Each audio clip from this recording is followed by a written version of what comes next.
Orkesten gatoz aurten esne bidea, gure azkeneko diskoa, hau azkeneko izango gana, gaina esne beltzaren azkenekoa honekin utzi iten dugulako, Bideia hasi Los Angeles eta Euskal Herri tartean egindako diskoa da, gehien bat handagolako Rafa Sardina produktore bat, eta berarekin elkarlanean egindako diskoa da, Azkenean nahi genuena da, pixkat plasmatu bai esne beltzako bide guztia,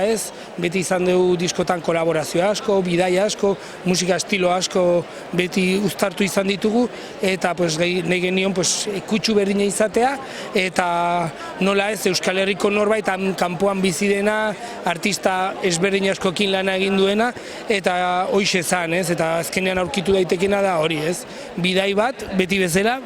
egin duguna esne beltzan, eta horregatik da esne bidea, eta elkarlan bat izan da hemen, eta kolaborazioak ikusi daitezke daudela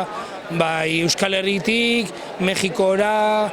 Ganatik pasata, herrialde diferentetatik dago jendia, disko honetan. Pentsa, esne bidea edo hori beti eduki dugula ideia aspalditik genukan zerbait, da Via Láctea edo esatean erderaz, esne bidea, eta ikusten dugu ja urte pila daramogula, harremana oso ona dugu, baina ere pentsa gauz guzti hasiera bezala bukaera bat eman martzaio, eta urte pilo bat, dira 17 urte batera, erlazio on bat duguna, eta gero egia da, gero eta gehiago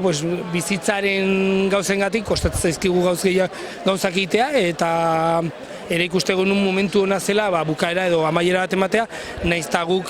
batzuk jarraituko dugu musikarekin harremanetan, gauz berriak, edo batzuk igual egiten dugu paroi bat, eskantxo bat, baina azkenean pentsa esne beltzan atzian dago musikari guztiok bibilbide oso luzea dara mateu, Ni adibidez Seleta kolektiboarekin hasi nintzen, Xabi Etzakit, dira ja urte asko musika munduan. Gero ikusiko da, ez dago inungo planteamendurik, ni baditut nire proiektua bakarka, edo ere etxean musika egiten dut, eta hori ez dut inoiz utziko, baina azkenean bidai honi ere bukaera bat eman barzitzaio, da ondo iruditu zaigu orain dela, Disko berri bat ateataz, disko hori aurkeztuz, eta disko honekin bukaera bat ematea, Edo hori entzuten dunean disko hau, nabarituko du esne beltza, esentzia, entzuten da, eta beti dago egon dana esne beltzan, azkenean 9 musika hori banda handi hori,